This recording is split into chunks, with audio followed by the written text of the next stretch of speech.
കർത്താവിൻ്റെ പരിശുദ്ധമായ നാമം വാഴ്ത്തപ്പെടുമാറാകട്ടെ. അനുഗ്രഹിക്കപ്പെട്ട ഈ നല്ല പ്രഭാതത്തിനായിട്ട് കർത്താവിന് സ്തോത്രം ചെയ്യുന്നു. ഒരു പ്രഭാതം കൂടെ കണ്ട് കർത്താവിനെ സ്തുതിപ്പാൻ ദൈവം ഇടവരുത്തിയ ദൈവത്തിൻ്റെ മഹാകരുണയ്ക്കായിട്ട് ദൈവത്തിന് സ്തോത്രം ചെയ്യുന്നു.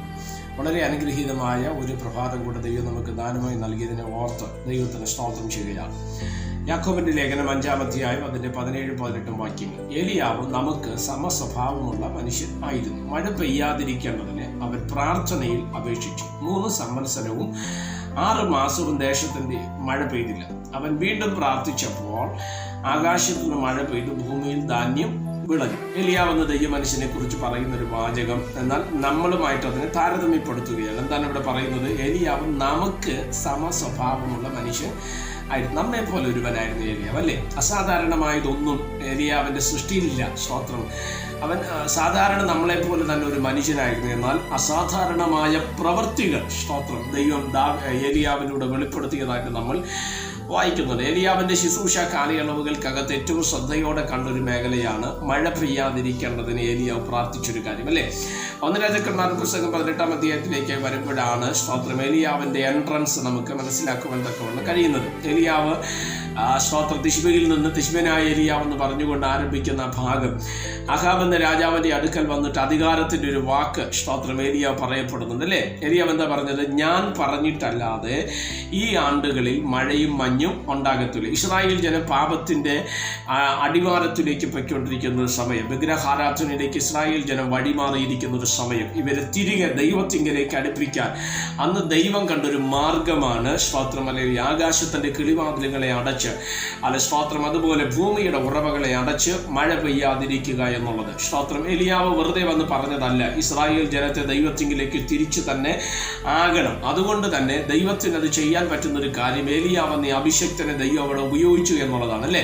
ശ്രദ്ധിച്ച്, ഇവിടെ നിങ്ങൾ ഏലിയാവിന്റെ ഒരു അധികാരം നമുക്ക് അവിടെ കാണാൻ കഴിയും. ഞാൻ പറയാതെ, ഞാൻ പറഞ്ഞിട്ടല്ലാതെ ഈ ആണ്ടുകളിൽ മഴയും മഞ്ഞും ഉണ്ടാകത്തില്ല. എന്താ അതിന്റെ അർത്ഥം? പ്രാർത്ഥിക്കുന്നവന്റെ മേൽ വെളിപ്പെട്ടു വരുന്ന ഒരു അധികാരമുണ്ട്. പ്രാർത്ഥിക്കുന്നവനാണ് നീ എങ്കിൽ, നീ പ്രാർത്ഥിക്കുന്ന വിഷയം ഏതാണെങ്കിലും അത് ഏത് അസാധ്യമെന്ന് നമ്മൾ ചിന്തിച്ചാലും പ്രാർത്ഥിച്ചു കൊണ്ടേ ഇരുന്നാൽ അതിനകത്ത് വിടുതലുകൾ സംഭവിക്കുന്നത് നീ കണ്ണുകൊണ്ട് കാണും. Praise the Lord. നമ്മളൊക്കെ പലപ്പോഴും ചിന്തിക്കുന്ന ഒരു കാര്യമാണ്, പ്രാർത്ഥിച്ച് 1-2 വട്ടം ഇല്ലെങ്കിൽ 1 മാസമോ 2 മാസമോ പ്രാർത്ഥിച്ചിട്ട് നമ്മൾ ആ വിഷയം വിട്ടുകളയാറുണ്ട്, അല്ലേ? മറുപടി കിട്ടിയില്ലെങ്കിൽ വിട്ടുകളയാറുണ്ട്. തിരുവചനം പറയുന്നത് മടുത്തു പോകാതെ പ്രാർത്ഥിക്കണം, മറുപടി ലഭിക്കുവോളം നമ്മൾ പ്രാർത്ഥിക്കണം. Praise the Lord.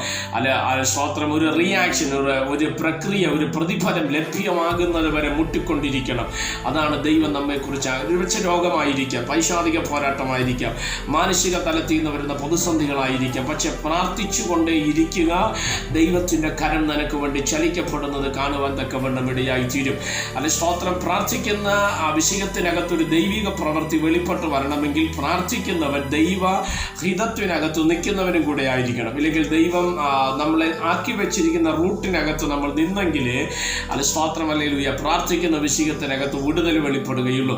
ഏലിയാവ് അസാധാരണ മനുഷ്യനൊന്നുമല്ല, പക്ഷേ ഏലിയാവ് പ്രാർത്ഥനാ വീരനായിരുന്നു. അതുകൊണ്ടാണ് അവൻ പ്രാർത്ഥിച്ചപ്പോൾ ആകാശത്തിന്റെ കിളിവാതിലുകൾ എന്ത് ചെയ്തു? അടഞ്ഞു. നമുക്കറിയാം, ഞാൻ പറഞ്ഞിട്ടല്ലാതെ മഴയും മഞ്ഞും ഉണ്ടാകത്തില്ലെന്ന് പറയുന്ന ഏലിയാവിനെ നമുക്കറിയാം. എന്നാൽ അതിന് മുൻപ് ഏലിയാവ് എവിടെയായിരുന്നു എന്നുള്ളതിനാണ് മറുപടി യാക്കോബിന്റെ ലേഖനത്തിൽ നമുക്ക് മനസ്സിലാക്കാൻ കഴിയുന്നത്. അവൻ മഴ പെയ്യാതിരിക്കേണ്ടതിന് യഹോവയോട് അവൻ പ്രാർത്ഥിച്ചു എന്നുള്ളതാണ്, അല്ലേ? എന്നിട്ട് അവൻ വന്ന് പറഞ്ഞത്, ഞാൻ പറയാതെ മഞ്ഞോ മഴയോ ഉണ്ടാകത്തില്ല. അടുത്ത് പറയുന്ന വാചകം നിങ്ങൾ ശ്രദ്ധിച്ചേ. വീണ്ടും പ്രൈസ് ദി ലോർഡ്, അവൻ പ്രാർത്ഥിച്ചപ്പോൾ ആകാശത്ത് നിന്ന് മഴ പെയ്തു. അപ്പം മഴ പെയ്യാതിരിക്കുന്നതിന് വേണ്ടി അവൻ പ്രാർത്ഥിച്ചു. വീണ്ടും അവൻ മഴ പെയ്യാൻ വേണ്ടി പ്രാർത്ഥിച്ചു. ഇതാണ് പ്രാർത്ഥനയുടെ ശക്തി എന്ന് പറയുന്നത്, അല്ലേ? എന്നെ കേൾക്കുന്ന പ്രിയമുള്ളവരെ, സ്തോത്രം, ഏത് കടുങ്കട്ടിയായ വിഷയമായിരുന്നാലും ഇന്ന് പ്രഭാതത്തിൽ ഞാൻ നിങ്ങളോട് പറയട്ടെ, പ്രാർത്ഥനയ്ക്ക് കഴിയാത്തതായ ഒരു കാര്യവുമില്ല. പ്രാർത്ഥിച്ചാൽ രോഗം സൗഖ്യമാകും, പ്രാർത്ഥിച്ചാൽ നിന്റെ കടഭാരം മാറും, പ്രാർത്ഥിച്ചാൽ നിന്റെ ബന്ധനം അഴിയും, പ്രാർത്ഥിച്ചാൽ സ്തോത്രം വാഗ്ദത്തങ്ങൾ നിന്റെ ജീവിതത്തിനകത്ത് വെളിപ്പെട്ടു വരുവാൻ തക്കവണ്ണം ഇടയായി തീരും. അതാണ് പ്രാർത്ഥനയുടെ ശക്തി എന്ന് പറയുന്നത്. അല്ല, ഒരു ചിന്തയ്ക്ക് വേണ്ടി ഞാൻ ആ ഭാഗം പറയുകയാണ്. പ്രാർത്ഥിച്ചപ്പോൾ അടഞ്ഞു, പ്രാർത്ഥിച്ചപ്പോൾ തുറന്നു. സ്തോത്രം, ഹല്ലേലൂയ.